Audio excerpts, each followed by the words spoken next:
அனைவருக்கும் வணக்கம். இன்றைக்கி வந்து பார்த்திங்கன்னா 2/9/2024 திங்கக்கிழமை அன்னைக்கு Nifty index, bank Nifty index and இன்றைக்கி எக்ஸ்பைரி இருக்க மிட் கேப் நிஃப்டி இது மூணுலேயுமே சிபிஆர் இண்டிகேட்டர் யூஸ் பண்ணி எப்படி ட்ரேட் பண்ணலாம், பொசிஷன் வியூ எப்படி இருக்குது, இது எல்லாத்தையுமே நம்ம பார்த்துடலாம்.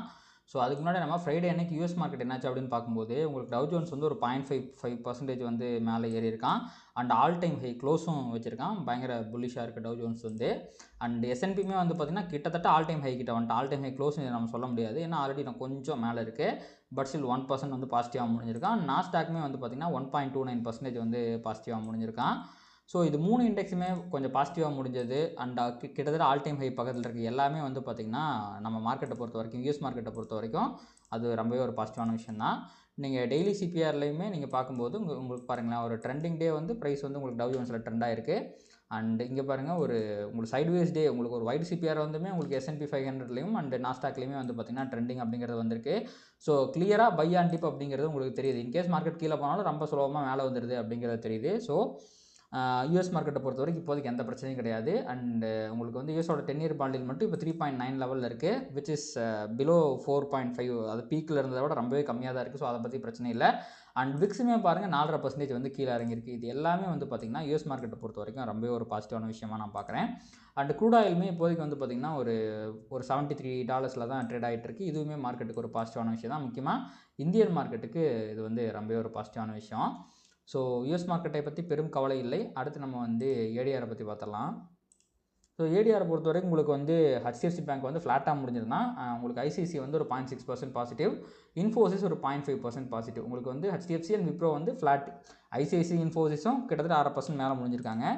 அண்ட் ஏடிஆரை பொறுத்த வரைக்கும் இன்ஃபோசிஸ் வந்து ஒரு 0.3% பாசிட்டிவ், உங்களுக்கு வந்து HDFC வந்து 0.18% பாசிட்டிவ், ஐசிஐசி வந்து 0.65% பாசிட்டிவ், விப்ரோ வந்து ஃப்ளாட்டாக முடிஞ்சிருக்கான். ஸோ நீங்கள் வந்து ஏடிஆரையும் நீங்கள் யூஎஸ் மார்க்கெட்டில் இருக்க ஏடிஆரையும் கம்பேர் பண்ணும்போது, நம்ம மார்க்கெட்டையும் யூஎஸ் மார்க்கெட்டையும் கம்பேர் பண்ணும்போது உங்களுக்கு யூஎஸில் கொஞ்சம் பாசிட்டிவிட்டி அப்படிங்கிறது அதிகமாக தெரியுது கம்பேர்ட் டு இந்தியன் மார்க்கெட். பெரிய பாசிட்டிவிட்டிலாம் சொல்ல முடியாது, ஒரு ஸ்லைட் பாசிட்டிவிட்டி அப்படிங்கிறது தெரியுது. ஸோ இதுவுமே மார்க்கெட்டுக்கு ஒரு பாசிட்டிவான விஷயம் தான். அதுக்கப்புறமாக நீங்கள் வந்து FIIDA டேட்டா பொறுத்த வரைக்கும் NSE வெளியிட்டிருக்கிற இதில் வந்து பார்த்திங்கன்னா FIA வந்து ஒரு 5300 கோடி வந்து பை பண்ணியிருக்காங்க அப்படிங்கிறது தெரியுது. அண்ட் முக்கியமாக இன்னொரு விஷயம் என்னென்னா DIA வந்து ஒரு 3100 கோடிக்கு வந்து செல் பண்ணியிருக்கிறாங்க. ஸோ ரொம்ப நாள் கழித்து FIA வந்து ஹெவியாக பை பண்ணதுனால செல் பண்ண மாதிரி தெரியுது DIA. எவ்வளோ நாள் தான் அவங்களும் பை பண்ணிக்கிட்டே இருக்க முடியும். ஸோ இது வந்து நெட் இன்ஸ்டியூஷன் ஃபிகர் பாசிட்டிவாக இருக்கிறது, ப்ளஸ் FIA வந்து ரொம்ப நாள் கழித்து பாசிட்டிவாக நிறைய நாட்கள் வந்து தொடர்ந்து பை பண்ணிக்கிட்டு இருக்கிறது மார்க்கெட்டுக்கு ஒரு பாசிட்டிவான விஷயம். அதே மாதிரி உங்களுக்கு வந்து செபி வெளியிட்டிருக்க டேட்டாவில் வந்து பார்த்திங்கன்னா உங்களுக்கு பாருங்கள், ஈக்விட்டி செக்மெண்ட்டில் 14,500 கோடி வந்து FIA வந்து பை பண்ணியிருக்காங்க அப்படிங்கிற மாதிரி சொல்லியிருக்காங்க. இது வந்து ரொம்ப வந்து அதிகமான ஒரு ஃபிகராக தெரியுது. அதற்கான முக்கியமான காரணம் என்ன அப்படின்னா, போன ஃப்ரைடே அன்னைக்கு வந்து பார்த்திங்கன்னா இந்த HDFC பேங்க்கில் இந்த MSCI இண்டெக்ஸ் ஒரு விஷயம் போயிட்டு இருந்துச்சு பார்த்தீங்களா, ஃபண்டு வருது வரல அந்த மாதிரி ஒரு விஷயம் போயிட்டு இருந்துச்சு பார்த்தீங்களா. அதில் வந்து ஃபண்டு வந்த எக்ஸ் டேட்டு தான் வந்து பார்த்திங்கன்னா போன 30ஆம் தேதி. அது வந்து டிசைட் பண்ணது உங்களுக்கு ஐ திங்க் இந்த அரௌண்ட் ஒரு 12 இந்த வீக்லேயே டிசைட் பண்ணிட்டாங்க. இந்த 12லேருந்து 16க்குள்ளே டிசைட் பண்ணிட்டாங்க. அந்த ஃபண்டு வந்து நம்ம HDFC பேங்க்குள்ளே வர நாள் வந்து பார்த்திங்கன்னா 30ஆம் தேதி தான். அதனால தான் எனக்கு தெரிஞ்சு வந்து இங்கே வந்து ரொம்ப அதிகமான அமௌண்ட் அப்படிங்கிறது இருக்குது. பட் இதுவுமே வந்து பாசிட்டிவான விஷயம் தான். HDFC பேங்க்குக்குமே அது பாசிட்டிவான விஷயம் தான்.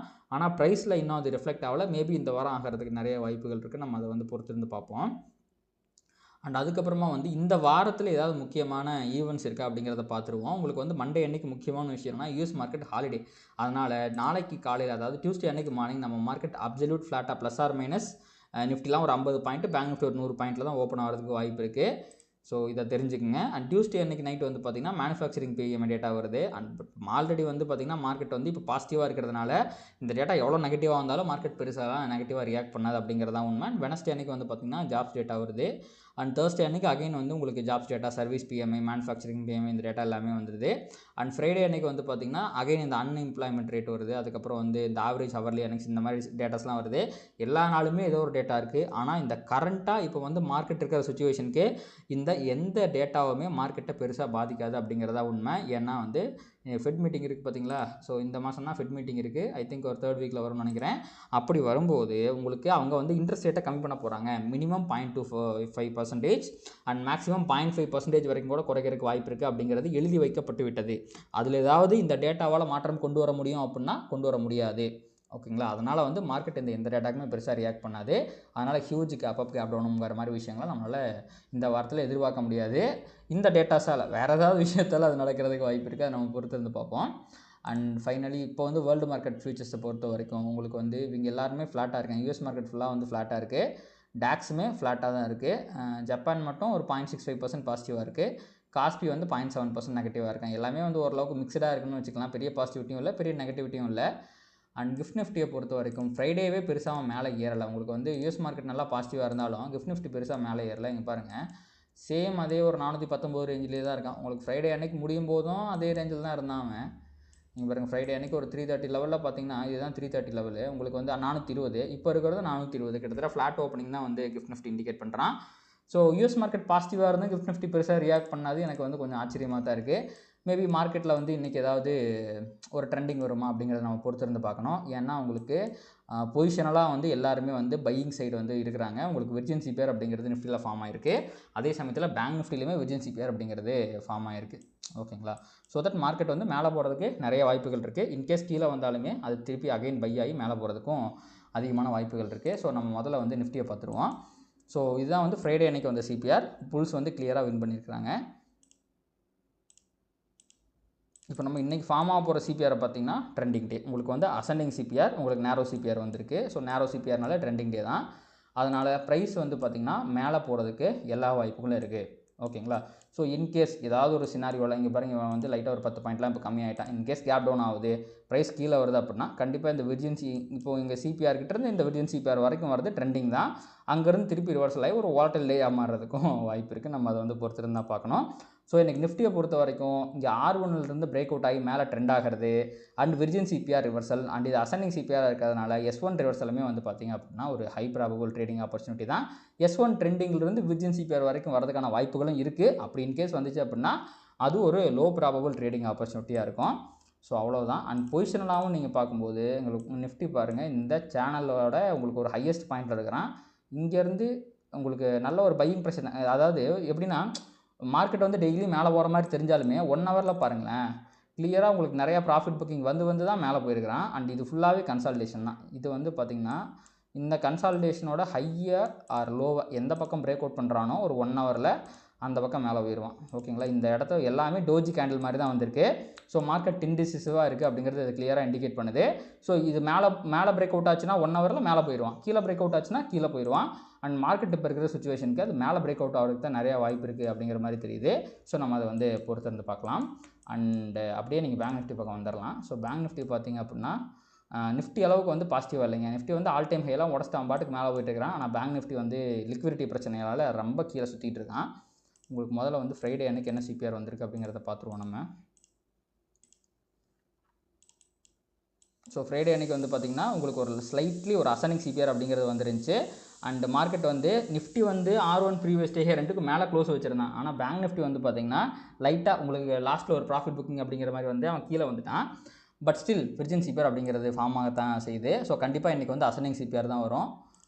ஸோ அந்த சிபிஆர் நம்ம முன்னாடியே பார்த்துட்டோம். அதுவுமே வந்து பார்த்திங்கன்னா ஒரு நேரோ சிபிஆராக தான் இருக்குது. தொடர்ந்து எத்தனை நாள் நேரோ சிபிஆர்னு பாருங்கள். இது 3வது நேரோ சிபிஆர். இங்கே பாருங்கள், இது ஒரு நேரோ சிபிஆர் ட்ரெண்ட் ஆகலை, அடுத்து ஒரு நேரோ சிபிஆர் ட்ரெண்ட் ஆகலை, அடுத்தும் ஒரு நேரோ சிபிஆர். இன்றைக்கி ட்ரெண்டிங் அப்படிங்கிறது கன்ஃபார்மாக இருக்குது. மோஸ்ட்லி நான் வந்து அதை ஹையர் சைடில் எதிர்பார்க்குறேன். நான் வந்து பல நாட்களாக மார்க்கெட் பிரேக் அவுட் ஆகும், ஐ மீன் பேங்க் நிஃப்டி பிரேக் அவுட் ஆகும்னு எதிர்பார்த்துட்ருக்கேன். அது இன்றைக்கி நடக்குமா அப்படிங்கிறது வந்து பொறுத்திருந்து தான் பார்க்கணும். ஸோ நம்ம நிஃப்டிக்கு சொன்ன சேம் அதே கண்டிஷன் தான். என்றைக்குமே நிஃப்டி பேங்க் நிஃப்டி ரெண்டுக்கும் ஒரே மாதிரியான சிபிஆர் வருது, அது வந்து ஒரே மாதிரி ட்ரெண்டிங்காக நேரோ சிபிஆர்லாம் வருது அப்படின்னா மோஸ்ட்லி மார்க்கெட் மேலே ட்ரெண்ட் ஆகிறதுக்கு தான் நிறைய வாய்ப்புகள் இருக்குது. ஸோ சேம் ப்ரைஸ் ஆக்ஷன் தான். நிஃப்டிக்கு என்ன சொன்னனோ அதே ப்ரைஸ் ஆக்ஷன் தான். ப்ரைஸ் வந்து R1 தாண்டிச்சு அப்படின்னா ஃபர்தராக மேலே போகிறதுக்கு எல்லா வாய்ப்புகளும் இருக்குது. இன்கேஸ் உங்களுக்கு வந்து கீழே ப்ரைஸ் S1 இப்போ அசனிங் சிபிஆருங்கிறதுனால S1 ரிவர்சலுக்கும் வாய்ப்பு இருக்குது. அண்ட் S1 தாண்டி ப்ரைஸ் கீழே வந்துச்சுன்னா விர்ஜின் சிபிஆர் கிட்ட கண்டிப்பாக ரிவர்சல் எடுத்து மேலே போயிடுவான். நிஃப்டிக்கு சொன்ன சேம் அதே தான். R1 trending, S1 reversal and virgin CPR reversal, இது 3 தான் வந்து பார்த்திங்கன்னா பேங்க் நிஃப்டியை பொறுத்த வரைக்கும் ஹை ப்ராபபிள் ட்ரேடிங் ஆப்பர்ச்சுனிட்டி. S1லேருந்து விர்ஜின் சிபிஆர் வரைக்கும் வர்றதுக்கும் வாய்ப்புகள் இருக்குது. அப்படி வந்தால் அது லோ ப்ராபபிள். அதை வந்து நீங்கள் ட்ரை பண்ணி பார்க்க வேண்டாம். ஓகேங்களா? இதுதான் வந்து பார்த்திங்கன்னா நிஃப்டி அண்ட் பேங்க் நிஃப்டியை பொறுத்த வரைக்கும் இன்ட்ராடேக்கான அனாலிசிஸ். பொசிஷனலாக பார்க்கும்போது உங்களுக்கு பாருங்கள், இந்த இடத்துலையே உங்களுக்கு ஒரு ஹெட் அண்ட் ஷோல்டர்ஸ் மாதிரி ஃபார்ம் ஆனான். ஆனால் அது பிரேக் அவுட் ஆகி மேலே போயிட்டான். ஸோ இந்த இடத்துல இன்டிசிசிவாக இந்த இடம் பார்த்திங்களா, ஒரு ரெசிஸ்டன்ஸ் கிட்ட ஒரு மார்னிங் ஸ்டார் மாதிரி போட்டான், அங்கேருந்து அவன் கீழே வந்துட்டான். ஸோ இவனாலையும் ஒரு முடிவே எடுக்க முடியல. ஸ்ட்ரென்த் அப்படிங்கிறது ரொம்ப ரொம்ப கம்மியாக இருக்குங்க. இந்த லாங் டேர்ம் என்றைக்குமே இந்த ரெசிஸ்டன்ஸ் பக்கத்தில் மார்க்கெட் கன்சாலிடேட் ஆச்சுன்னு வைங்களேன், வர பிரேக் அவுட் கொடூரமாக இருக்கும், ரொம்ப பெரிய பிரேக் அவுட்டாக இருக்கும். ஸோ அதனால் இந்த 400 லெவலை தாண்டி மார்க்கெட் வந்து ஒரு 1 ஹவரில் நல்ல ஒரு க்ரீன் கேண்டிலோட அகைன் க்ளோஸ் வைக்கும்போது நான் கண்டிப்பாக மார்க்கெட்டில் ஒரு புல்லிஷ்னஸை, ஒரு ரேலியை, ஒரு 500 பாயிண்ட் ரேலியை வந்து வித்தின் அ வீக் வந்து நான் எதிர்பார்க்குறேன். அது நடக்குமா அப்படிங்கிறத நம்ம வந்து பொறுத்திருந்து தான் பார்க்கணும். இன்கேஸ் கீழே விழும்போது விர்ஜின் சிபிஆர் அப்படிங்கிறது மிகப்பெரிய சப்போர்ட்டாக இருக்கும். அண்ட் இந்த லெவலில் ஏகப்பட்ட பையிங் அப்படிங்கிறது இருக்குது. உங்களுக்கு 51,000 லெவலில் மிகப்பெரிய பையிங் அப்படிங்கிறது இருக்குது. அதுவும் நல்ல சப்போர்ட்டாக இருக்கும். ஸோ நம்ம வந்து ஃபர்தராக மார்க்கெட் எப்படி மூவ் ஆகுது அப்படிங்கிறத பார்ப்போம். அண்ட் மிட் கேப் நிஃப்டிக்கு வந்து பார்த்திங்கன்னா இன்றைக்கி வந்து expiry. So mid cap Nifty என்ன பண்ணுறான்னு பார்ப்போம். ஏன்னா இது வந்து கிட்டத்தட்ட தண்ணி தெளித்து விடப்பட்ட ஒரு தனியான இண்டெக்ஸ் தான். உங்களுக்கு நிஃப்டியோட ப்ரைஸ் ஆக்ஷன் பெருசாக ஃபாலோ பண்ண மாட்டான். நிறைய நேரங்களில் ஃபாலோ பண்ண மாட்டான்னு வைங்களேன். மோஸ்ட் ஆஃப் த டைம்ஸ் வந்து அவுட் பர்ஃபார்ம் பண்ணுவான். நிஃப்டியை காட்டிலும் அதிகமாக ஏறுவான். நேற்று ஃப்ரைடே அன்னைக்கு கூட பாருங்கள், நிஃப்டி 0.3% ஏறி இருக்குன்னா மிட் கேப் வந்து 0.66% ஏறி இருக்குது. சில சமயங்களில், ரொம்ப வெகு சில சமயங்களில் மட்டும் வந்து கொஞ்சம் வந்து அண்டர் பர்ஃபார்ம் பண்ணுவான். உங்களுக்கு ஓவர் வேல்யூடாக இருந்துச்சு அப்படின்னா மிட் கேப் வந்து அண்டர் பர்ஃபார்ம் பண்ணுவான்னு வச்சுக்கோங்களேன். ஸோ மிட் கேப் நிஃப்டிலுமே உங்களுக்கு விர்ஜின் சிபிஆர் அப்படிங்கிறது ஃபார்ம் ஆக தான் செய்யுது. ப்ரைஸ் வந்து R2க்கு மேலே க்ளோஸ் வச்சிருக்கிறான். இது எல்லாமே வந்து பார்த்திங்கன்னா மிகப்பெரிய positive sign. So tomorrow CPR நம்ம பார்த்துருவோம். எஸ், இங்கே பாருங்கள், எல்லா இண்டிசஸ்லையுமே same CPR, ascending wide CPR அப்படிங்கிறதான் வந்திருக்கு. ஸோ நம்ம சொன்ன அதே தான். R1 ட்ரெண்டிங் ஆகிறதுக்கு எல்லா வாய்ப்பும் இருக்குது. இன்கேஸ் கீழே விழுந்தால் S1லேருந்து ரிவர்சல் ஆகிறதுக்கு எல்லா வாய்ப்பு இருக்குது. S1 பிரேக் ஆகிற பட்சத்தில் விர்ஜின் சிபிஆர் வரைக்கும் வர்றதுக்கு வாய்ப்பு இருக்குது. பட் அங்கேருந்து கண்டிப்பாக மார்க்கெட் ரிவர்ஸ் ஆயிரும். ஸோ எல்லா இண்டிசஸ்க்கும் சேம் ப்ரைஸ் ஆக்ஷன் வந்துச்சுன்னா அன்றைக்கி எல்லா இண்டிசஸுமே சேம் ப்ரைஸ் ஆக்ஷனை ஃபாலோ பண்ணி மூவ் ஆகிறதுக்கு ஏகப்பட்ட வாய்ப்புகள் இருக்குது. நம்ம அதை பொறுத்திருந்து பார்ப்போம். அண்டு இதோட வந்து பார்த்திங்கன்னா இந்த வீடியோவை நம்ம முடிச்சுக்கலாம், அனலிசிஸை வந்து முடிச்சுக்கலாம். ஸோ கண்டிப்பாக இந்த வீடியோ அனலிசிஸ் வந்து உங்களுக்கு ஹெல்ப்ஃபுல்லாக இருக்கும் அப்படின்னு நான் நம்புகிறேன். இந்த வீடியோ உங்களுக்கு பிடிச்சிருந்துச்சுன்னா அதை லைக் பண்ணுங்கள், கமெண்ட் பண்ணுங்கள், அண்ட் ட்ரேட் பண்ணுற மற்ற நண்பர்களுக்கு ஷேர் பண்ணுங்கள். அது யூடியூப் அல்காரிதம் ட்ரிகர் பண்ணி நம்ம நிறையா பார்வையாளர்கள் நம்ம சேனலில் கொண்டு வந்து சேர்க்கும். அதே மாதிரி ஸ்விங் ட்ரேடிங் ஸ்டாக்ஸ் அப்படின்ட்டு வந்து நான் நேற்று ஒரு வீடியோ வந்து போட்டிருந்தேன். சப்போஸ் நீங்கள் அதை பார்க்கல அப்படின்னா என்னோடய லாஸ்ட் வீடியோவில் போய் செக் பண்ணி பாருங்கள். கண்டிப்பாக அது வந்து உங்களுக்கு வந்து ஹெல்ப்ஃபுல்லாக இருக்கிறதுக்கு நிறைய வாய்ப்புகள் இருக்குது. அண்டு இன்றைக்கி ஈவினிங் நம்ம வந்து ட்ரேடிங் ரிவ்யூவில் சந்திக்கலாம். பாய்.